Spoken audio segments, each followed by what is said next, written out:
So one of the things that I want to talk about for just a moment is how critical it is that you guys understand the difference between a project score and a homework score.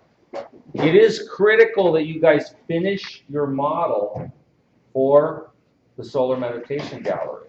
That's a project score. If you guys do not have that at the beginning of class on Tuesday with your copies of your drawings, then the absolute highest grade you can get is a B if it's perfect. So you took an A project and you dropped it down to a B.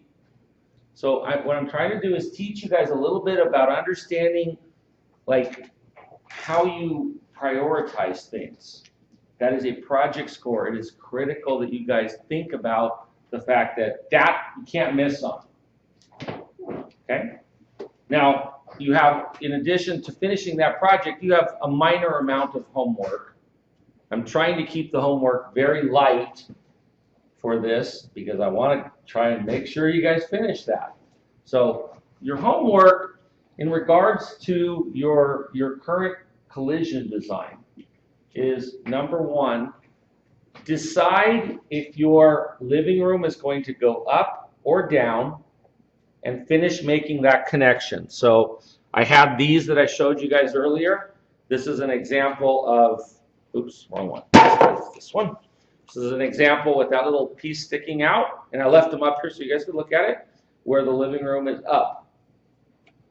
The standard one, right, is an example of where the living room is down. Remember that the living room is the fully squared floor, and the kitchen dining is the L-shaped floor. So one of the things that I'm asking you to do for the beginning of next week is to make that commitment.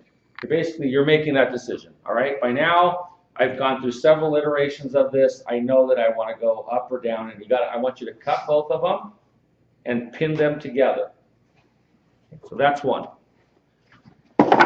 A second thing that I want you guys to do is to make a commitment about the level of volumetric engagement between the two extra blocks that you have that are supposed to create the library study space. Those are supposed to engage. This was very prescriptive. You were told exactly how much to engage, right? With the other one, it's open. You have a lot of latitude. You can engage it more, or you can engage it the same, or you can make it to where it engages more in one direction than the other, right? So that's another thing that I'm asking you to do, is to engage your library and make a commitment there. The third thing that I'm asking you to do is to make a commitment about where your bedrooms are going to engage your corridor. Okay? Now those are three minor things, and you've actually been given most of the period today to work on that. So I don't want that to impede your performance on your solar meditation gallery. Okay? One last thing that I'm going to ask you guys to make sure you do is that when you come back in with your design, you need to know exactly where the positive and negative views are from your large design, not from the little paper. So if you've got site A, you need to know at what bearing angle from the edges of your site is the bad view and what bearing angles are the good ones.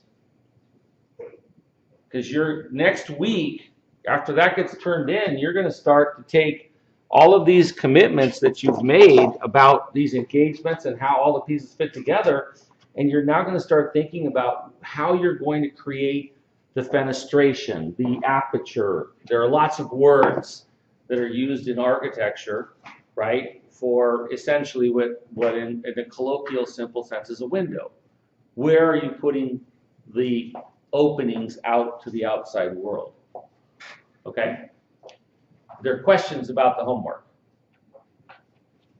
And is there questions about like why I'm being so emphatic about the project score being different than the 10 points that you normally get for doing this? No? All right. Stop it, Mitchell.